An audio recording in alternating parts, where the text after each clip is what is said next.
Bien des années plus tard, je fis pour la première fois usage de la parole.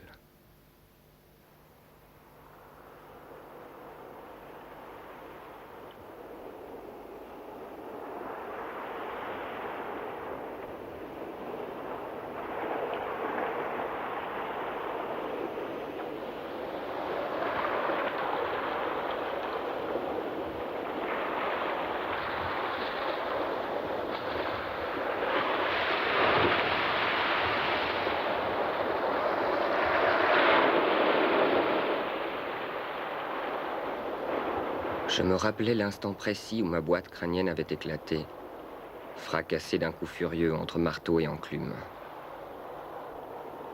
Des millions de particules incandescentes s'étaient dispersées dans l'univers, en s'éloignant progressivement du cœur du Big Bang. Je n'existais plus nulle part. Pourtant, nous étions partout à la fois, détournant nos yeux écervelés du lieu de l'explosion. Marins brûlés et assoiffés par des années-lumière, nous naviguions sous les étoiles parmi les îles éparpillées à la surface des océans. Scrutant le canal du Mozambique, un homme attend le retour d'une pirogue. Il connaît chaque grain de sable emporté par le vent.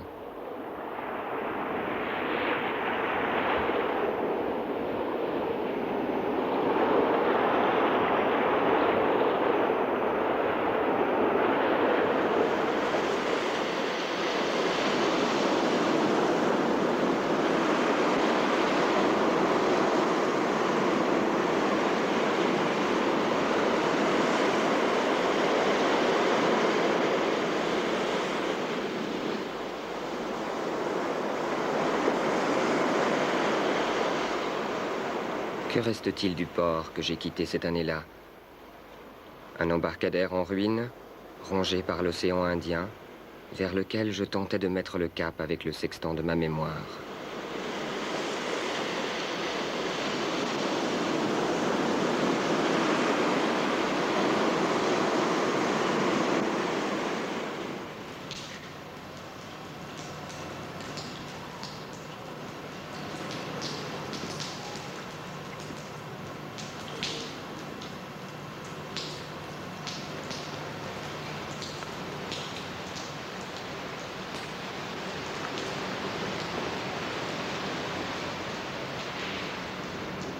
Hôtel de la Marine, Diego Suarez. C'est là que j'ai commencé à perdre les saisons, là où de nombreux marins firent escale et où bien des voyageurs se sont échoués. Dernière étape avant le retour, dernier détour avant le départ.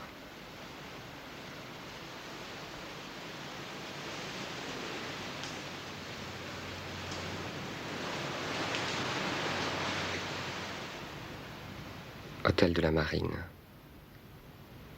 Que pouvais-je reconnaître de la chambre verte? Une vieille peinture, imprégnée de sons confus, de sueur infuse et d'odeurs diffuses. Sentez-vous la vanille, la cannelle, le sel de l'océan, la bière du matelot et la luisance des femmes dansant jusqu'au matin, le corps brisé sous les embruns? Mais les fantômes ont-ils une odeur?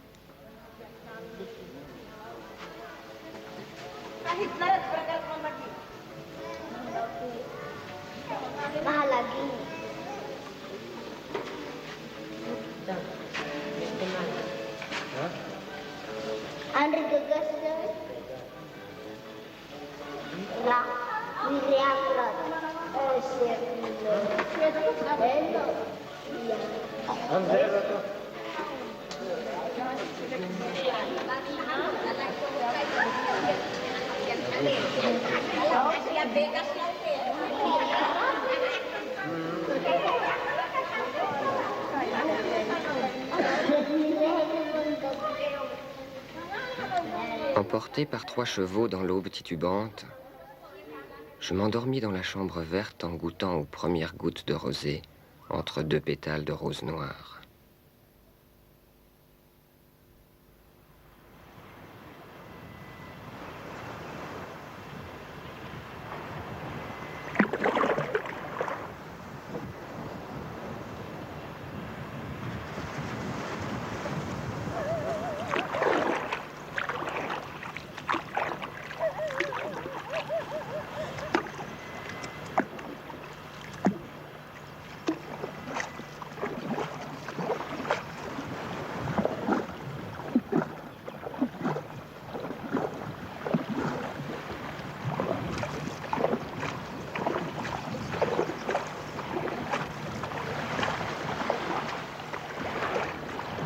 Aujourd'hui, un piroguier me ramène sur l'île Rouge.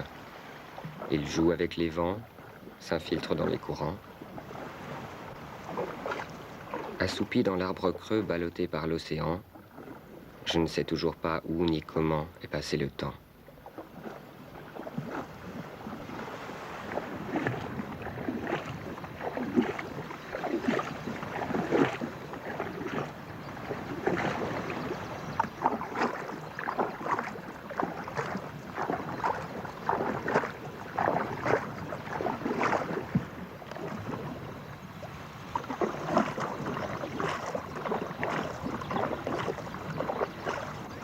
L'eau file sous l'embarcation comme les grains soleils du sablier, érodant ma mémoire.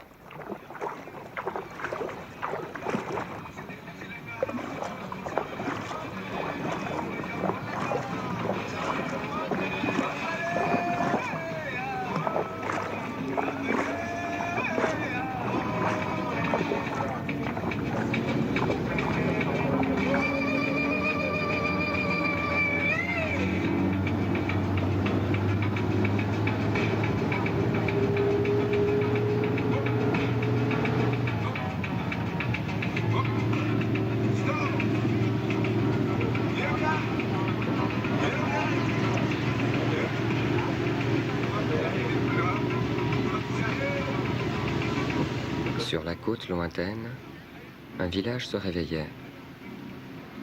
Le livre des fuites me rattrapait. Je devrais peut-être m'arrêter. Oui, peut-être que je ferais mieux de m'arrêter. Je ne sais pas, moi. Peut-être que je ferais mieux de faire ça. Quand le bateau arrivera, je m'arrêterai. Je marcherai avec mon sac sur les quais. J'irai boire une tasse de thé sur la place du marché. Je serai à l'ombre. Je vivrai dans une maison à l'ombre.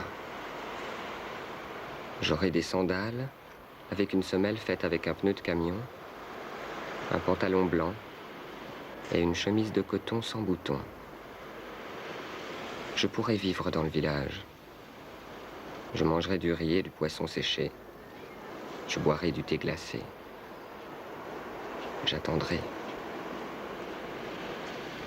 Les années passeront, et moi je serai enfin dans l'une d'elles, plus jamais au dehors, plus jamais loin. J'apprendrai par cœur le nom des gens, l'emplacement des ruelles. Je connaîtrai tous les chiens. J'aurai peut-être une femme, et des enfants, et des amis. Et tous ces gens-là me diront des choses qui ne s'effaceront pas.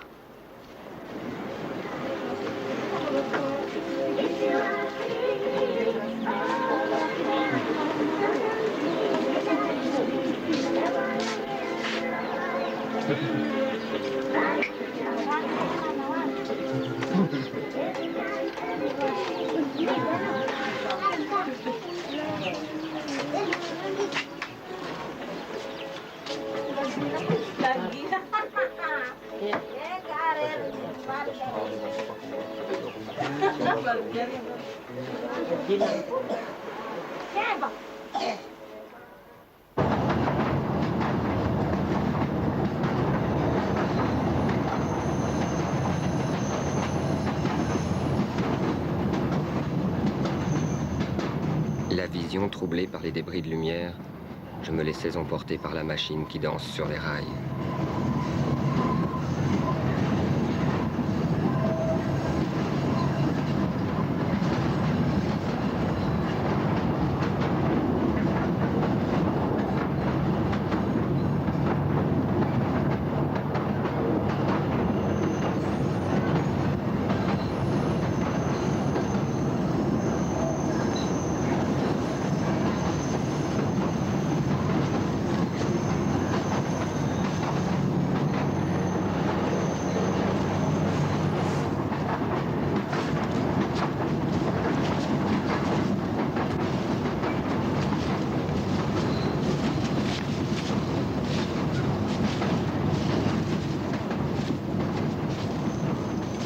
La peau encore plissée par le drap humide qui couvrait ma sueur, je me souvenais de la moustiquaire déchirée de la chambre verte.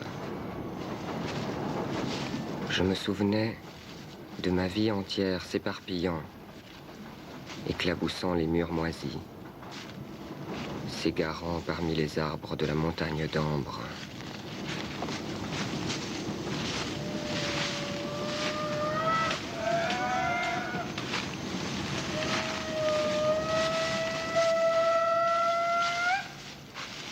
À quel moment ai-je quitté la chambre verte?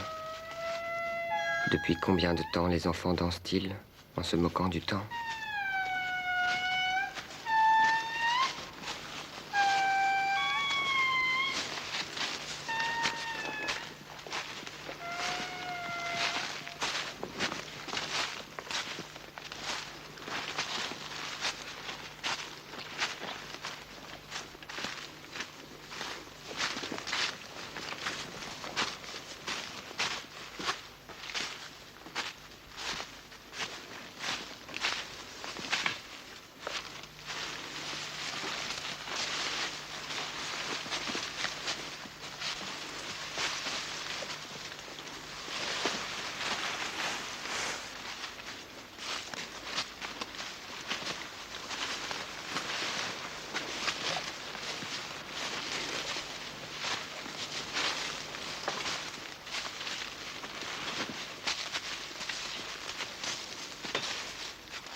À l'aube, le piroguier me rapprochait insensiblement du cœur de la grande île. Le soleil flirtait timidement avec les flancs de la pirogue. La nuit avait été froide et mes membres engourdis se réchauffaient doucement.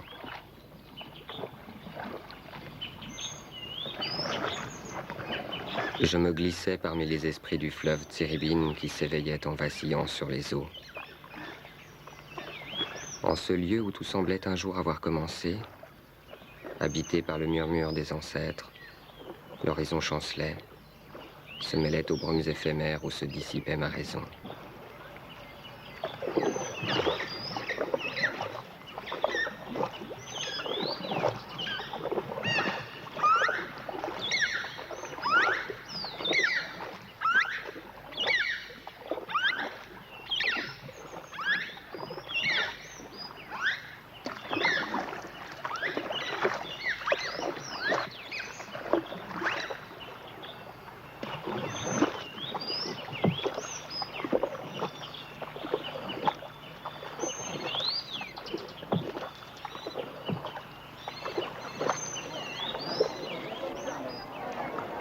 Dans la chambre verte, les voix maintenant plus nombreuses se brouillaient parmi les murs suintants.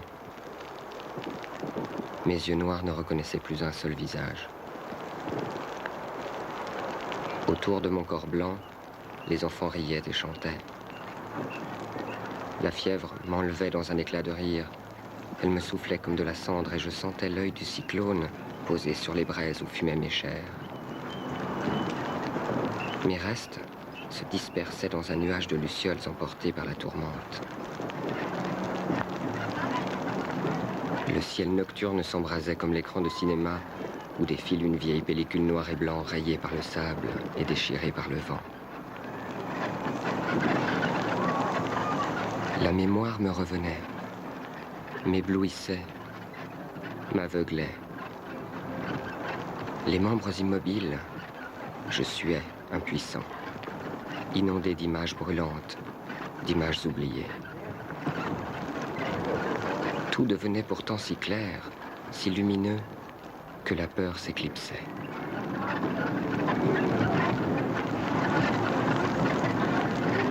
Dans le faisceau du projecteur, la poussière d'ange scintillait. Les milliers de grains de sable dispersés de mon cerveau convergeaient enfin vers un même point.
quai abandonné du piroguier dérivait au fil de l'eau et franchissait le tropique du Capricorne.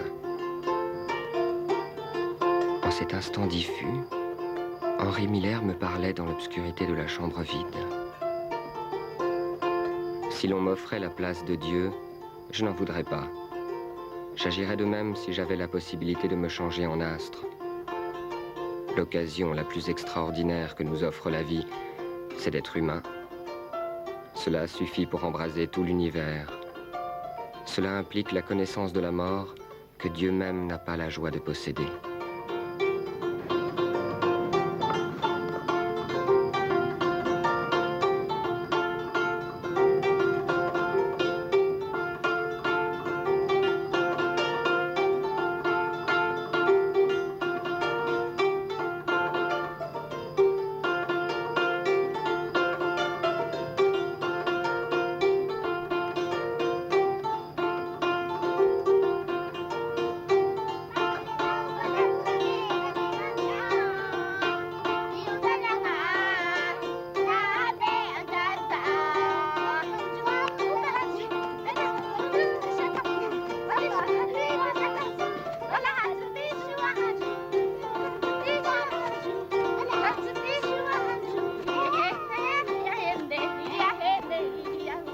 Sous un ciel blanc, les filles du village m'ont entraîné dans la brousse, là où l'eau n'a jamais pénétré et où personne ne peut attendre de pirogue.